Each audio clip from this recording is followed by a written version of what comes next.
brother down the sidewalk, the soft summer breeze flowing her fiery red braid. They looked straight ahead, not saying a word. A blank expression lied on her face. This was the last day they had of school. Now there was 2 months of sorrow ahead. The siblings stopped once they reached their house. New house, to be precise. It had been only a few days since the funeral, and she was still in mourning. Her grandmother had suggested several times to go and get her stuff from her home, but it was too painful. But today, Mora had finally agreed. Her brother, said, had already visited. She had often wondered how he showed no emotion when they had died. He was always the optimist, looking at the bright side of things and cheering her up on a bad day. But there was no bright side, and this wasn't just one day, it was an eternity. Stepping inside the house, she let the warmth of her grandmother's home comfort her. "I'm home," the 10-year-old said emotionlessly, and set her backpack down. Said did the same, and silently walked into the room they now shared. "Hello, dears. Back home, I see. Didn't want to play with your friends," said a friendly voice.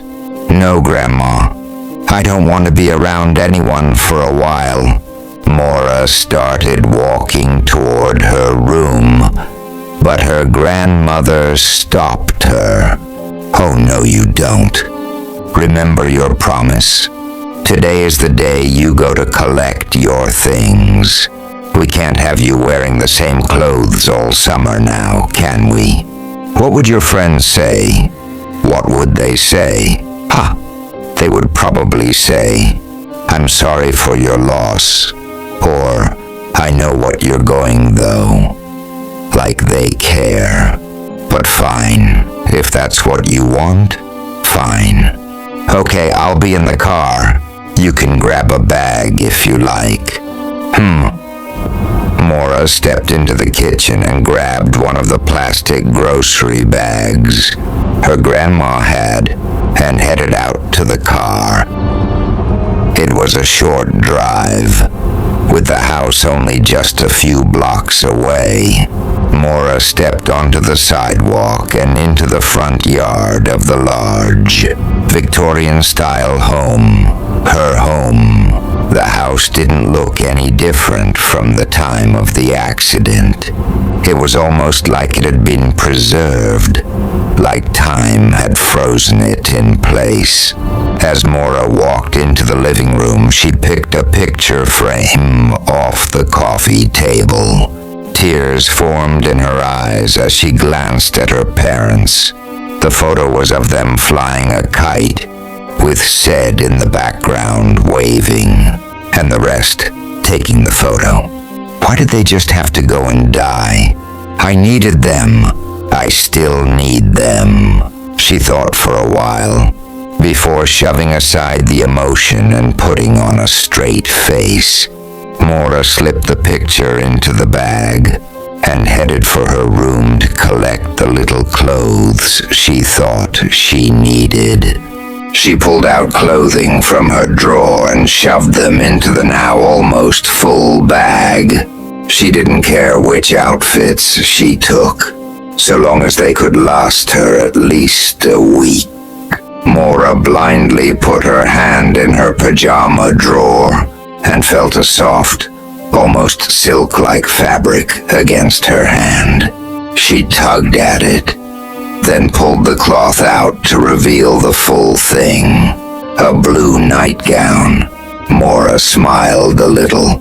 It had been a gift from her mom. She had sewn it herself, her mom, that is, and Mora wore it at all times in the house afterwards. It seemed only right to wear it now. She closed her door to her room and slipped out of her clothes and into the dress, twirling around to make the skirt flow. just like old times. She started to tear up again, but shoved it aside just like last time. Then she remembered the attic. It had been where she had kept all of her treasures. Mora stepped out of her room and into the hall, and reached up to grasp the handle on the ceiling. She remembered when she was younger, always asking her brother to pull it down for her. Now she was tall enough to reach. Once at the top, she took in her surroundings. Dusty cardboard boxes were stacked in the corners, and she saw glimpses of jewelry and photos lying inside. Then her eyes fell upon a certain object. A small pink house was in the corner near a window, the paint peeling off of the wood making up the structure. A metal clasp held the house together. It looked much older than she remembered. It seemed to beckon her over, the light shining in from the window making the dollhouse look like something out of a movie. She walked over to the old thing and undid the clasp, holding it together. It sprang open just a bit, but she had to open the rest of it manually. Mora loved this thing when she was little. Well, littler. She was greeted with a familiar face, that of one of the dolls who lived there. "Hello, Miriam, my old friend," she said, and looked the doll up and down. She had short blonde hair, with an oversized pink bow on top, her lavender eyes corresponding to the dress she wore, her smiling face staring off into the distance. Then Mora gave a puzzled expression. I don't think I remember X's around her eyes. She looked at the rest of the family and found the same detail was on all of them. I guess I never noticed it before. She set Miriam down and picked up the father. He had the same red hair as Mora, with green eyes and a tan button-up shirt. Black glasses were painted onto his face. A small patch of chipped paint lay on his leg. The mother looked the same as the father, except without the glasses and a brown plaid shirt. Mora played with the dolls for a while, until her grandmother called her down to go. She placed Miriam in her room and was about to leave when something tugged at the blue nightgown she wore. It was small, and she was about to brush it off, but it came again, harder. She turned around to see Miriam clutching onto the gown with her small hand. She was looking at Mora, the same kind expression painted on her face. Then something she didn't expect happened. The doll let go of her dress and motioned for Mora to come closer. She obeyed, shocked yet curious about what had happened. Seeing this, Miriam smiled at her, the paint seemingly animated on her face. She held out her hand towards the girl and mouthed the words, "Come home." Mora hesitated, but put her finger in the small doll's hand. Miriam smiled even more, giving an almost insane look, though Mora didn't notice. Then, without warning, a blinding light filled her eyes, and she was knocked out.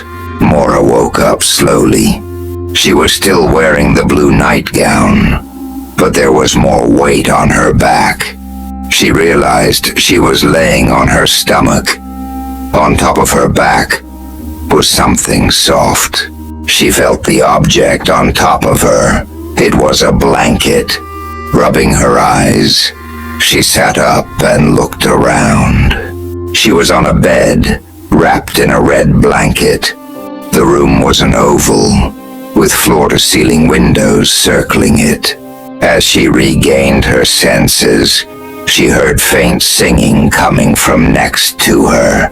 Mora turned her head and saw a girl in a lavender dress with short blonde hair and a pink bow dancing with herself. The girl turned softly to the beat of the song, to which the words Mora couldn't make out.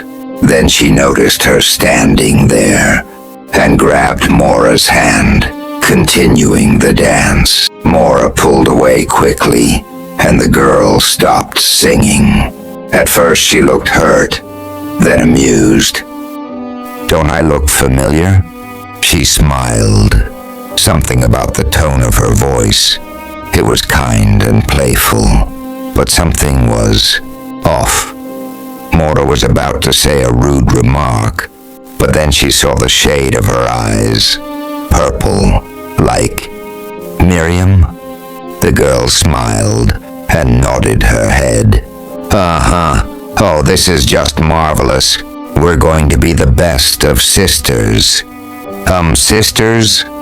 Don't you know anything, silly? Why else would we have brought you here? To talk? I didn't think you actually... This is real. It isn't a dream. I'm actually here. Yup. And here you will stay. One big joyful home. But what about my family? What about them? Miriam didn't know why Mora was being so silly until they saw the sad expression forming on her face. Oh, you think you'll miss them?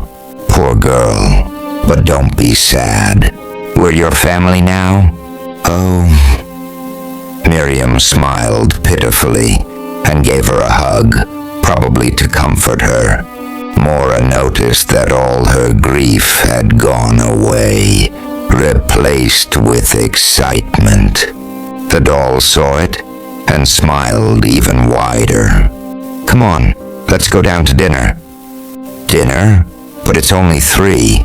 You were out of it for a while, little sis. Now come on. Mom's food is amazing." The 2 girls ran down the stairs and into the dining room. Mora glanced at the closed door next to the table. Must be the kitchen. "Hello, China doll," Miriam's father said to Mora and patted her on the head. "You did very well, Miriam. I am proud." Miriam smiled and nodded her head, then quietly took her seat at long wooden table. What did she do? She was the one who brought you here, remember? She also wrapped you in the blanket, all by herself. Okay then. She was interrupted by the kitchen door bursting open, and Miriam's mom stepped out, holding a large platter with a cover. The woman quickly closed the door behind her so she couldn't see inside. "Oh, Mora, darling, you're here. I pondered if you would ever join us down here. Go, take your seat." Mora obeyed and sat down next to Miriam, who was still smiling. "Oh, Miriam's mom and dad, can I just call you normal parent names? I don't know why you needed to ask in the first place." "Of course you can," said her father. "But now it's the time for food." "Uh-huh." And her mother whisked the top off the platter. There was a meal Mora didn't recognize. It was kind of like stir-fry, but with much less sauce and an unfamiliar meat. She ate it anyways, everyone else was. Tastes like chicken. The 2 girls patted their stomachs as they slipped into their beds. One had appeared for Mora when she was done eating. Guess it's just Dollhouse logic. "Wasn't this day wonderful?" Miriam exclaimed. "Wonderful?" "It was absolutely perfect." Miriam winced at the word, but quickly returned to her smiling self. "Well, good night, little sister." Warm sunlight filled the air, making the atmosphere welcoming to Mora. Echoes of laughter and shouts of delight rung out from the children running past her, obviously enjoying themselves. They were at a carnival, after all. Miriam was holding her hand, looking forward. She seemed more in her 20s, rather than 12. They were walking opposite of the crowd on the path, to where Mora didn't know.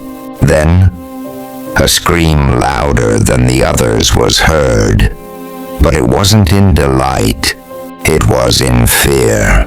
Mora glanced over at the noise and found that Miriam was no longer holding her hand. She was holding it out to the person screaming. She was smiling. Despite the child's obvious distress, she moved closer to him, and something began to form in her hand. Then the last scream heard from the child woke Mora up, and she realized it was hers. Mora, are you all right?" Miriam shook the panting and sweating girl. Then she snapped out of it. "Oh, good," the concern draining from her voice. "Miriam?" Mora looked at the doll and then lunged at her. "Oh, Miriam, I had the worst nightmare. We were at a carnival, and..." "Shum, don't cry. We have a wonderful day ahead of us. I'd rather you save your sweat and energy for it," Miriam said, her voice soothing. She stroked Mora's back as the girl hugged her tight. Mora's grip softened and she pulled away. "See? Now let's head down to breakfast."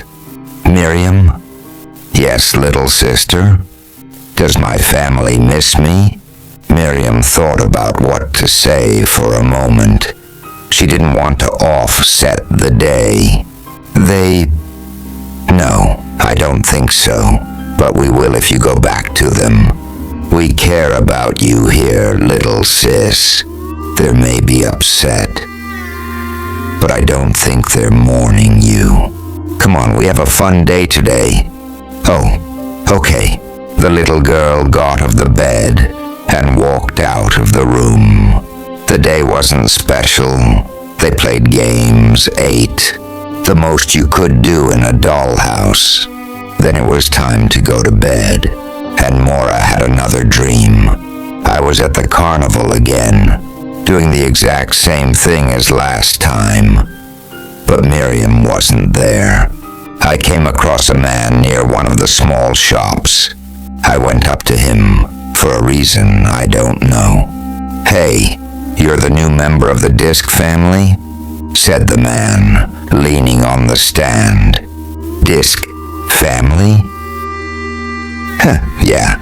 Around here we just go by our factory names. I've always wondered how the Disc has kept their family together. Usually some members get shipped halfway across the country. Although, the man leaned in closer to me. Rumor has it that they kidnap whoever owns them. Deal with the devil, they say. But I don't think it's true. I thank you, sir. With that, I turned away and started running down the pathway. I felt the need to get out of here. Something didn't feel right, but the path just kept getting longer and longer, and I found it extremely difficult to run. I called out, but it was impossible to talk. Then everything melted. The fairground turned into a void of deep red. I could see Miriam hunched down in front of me. I went over, but I slowed once I got close. I heard her muttering something, and then it got louder and louder. "Keep it in, keep it in, keep it in. Don't show, don't show, don't show, don't show. Stay still, don't blink, don't move, don't breathe." I stepped back from Miriam. She ran her fingers through her hair, screaming out the same phrase over and over, until it just turned to plain out screaming. She got to her feet and turned towards me. Her hands were covering her face, and when she walked towards me, she stumbled as if drunk. She was laughing now and slicing the air with her hands. Miriam began melting, and my vision began fading away. I reached out to her, but something slashed back at me just as everything faded to black. Mora woke up in the same state as before. Miriam wasn't at the foot of her bed like last time, though. She checked her bed. She wasn't there. She looked around the room. Miriam wasn't here. Mora stepped out of the room and looked down the hallway. She saw her parents' door creaked open, so she stepped inside. There, on the foot of her bed, sat her mother. "What?" she said, obviously annoyed. Where's Miriam?" "Don't know, don't care. Get out." Get your stupid face out of my sight, little girl." Mora backed out and ran down the stairs. Dad. He was nice, he'll tell me. But when she came across her father, he was sitting on the couch, watching the TV. How does that even work? "Dad? Oh, what do you want?" Where's Miriam?" "She wasn't in our room." "Who the hell cares?" "I do. I don't know why you all are so mean today, but..." Oh, you care. Pfft. All you care about is your own amusement. Fine, Mora said on the brink of tears. "I'll find her myself." She stormed away and to the kitchen. Maybe she's in there. It doesn't have any windows. It's a possibility. Dad turned back to the TV, but when he heard the kitchen door being opened, he smiled an insane smile. "Miriam." Mora stopped in her tracks. Miriam was here all right, but that wasn't what was worrying her. The entire room was lined in white tile. An old oven and some storage racks sat on the other table, but a table and a saw were on the other walls. There was a hanging rope and a large tub. On the ceiling there was a huge grid. From it hung anything and everything with a blade. There were no windows, and the room was dimly lit by a single light bulb hanging by a thread. In the center stood a small island with a wire basket sitting at the end of it, and everything was coated head to toe in deep red blood. Bam! A large pounding sound came from where the island stood. Miriam was cutting something up, but blocked what it was. Then she pushed aside the object into the basket. It was a human arm. It was gushing blood. Miriam grabbed another limb from the pile that was next to her and began chopping away. Then Mora realized something. The meat in our food. That is, Miriam heard Mora from the corner and turned her head slightly. Then she went back to work. "You know, you really are an idiot. I would have expected you to have at least lasted for about half a week. But you are just so eager to be killed. Well then, I'll be sure to make it painful." Miriam turned around and kicked Mora to the wall, then threw the knife she was holding into her shoulder. At amazing speed, she joined Mora at the wall and slowly pulled the knife out, blood pouring out of the wound. Mora screamed as loud as she could, tears blurring her vision. Please," she managed to gasp out. "Oh, poor baby is crying. Look at me when I'm speaking." She pulled the hair on the top of Mora's head, forcing her to look Miriam in the eye. She was terrifying. Paint was teared off of her face. Her hair was tangled and choppy, and the X's around her eyes were strings, weaving in and out of the china, making her up. "Oh, so you've noticed my stitches. Very necessary. I can't go around blinking when you're playing with me, now can I? But now I have an eternity to play with you. Isn't this fun?" She stabbed Mora in the gut this time, and Mora screamed in agony once more. "Please." "Ah!" Miriam had slashed at her leg, and the cut was deep. Tears streamed down her face, and Miriam wiped them away, leaving blood marks. "You are no different. Do you know how this feels? Do you know what it's like? Standing perfectly still, just to be sold and forgotten. I don't have a real family because of you, so we thought that we would just make you live our pain. This is what it feels like." She stabbed Mora uncontrollably, waterworks flowing down her eyes. "Please, No, don't beg. You don't deserve mercy. You don't deserve your life. Please, I will never be forgotten. I am not Miriam. Stop calling me that. Leave me alone. Miriam, I'm not gonna let you stay here like this." Miriam stood there in shock. She was emotionless. She didn't move. She didn't do anything.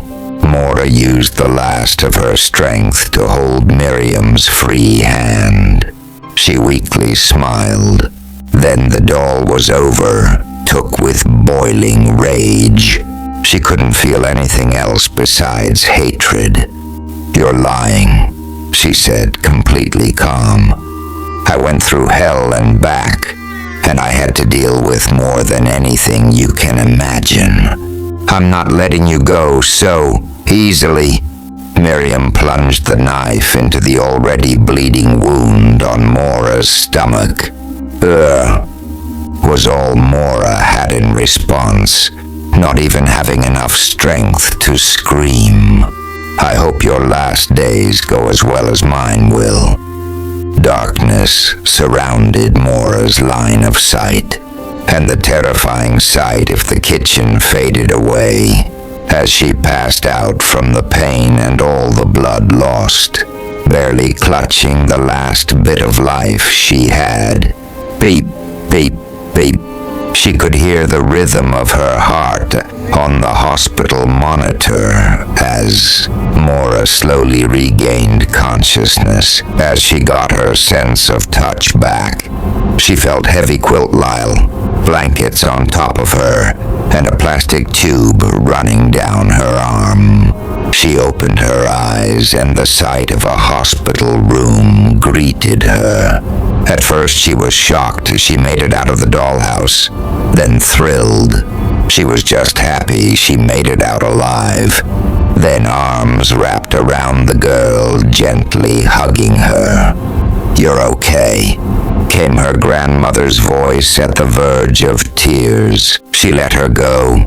"I waited a while for you to come down, but you never did. So I went and searched the whole house, calling your name the whole time. Mora, after that I heard you screaming. I ran up there. But what? Tell me, please, I need to know." "So I wasn't in there. It was in my head. But how am I in here? I saw you laying on the ground, unconscious and bleeding.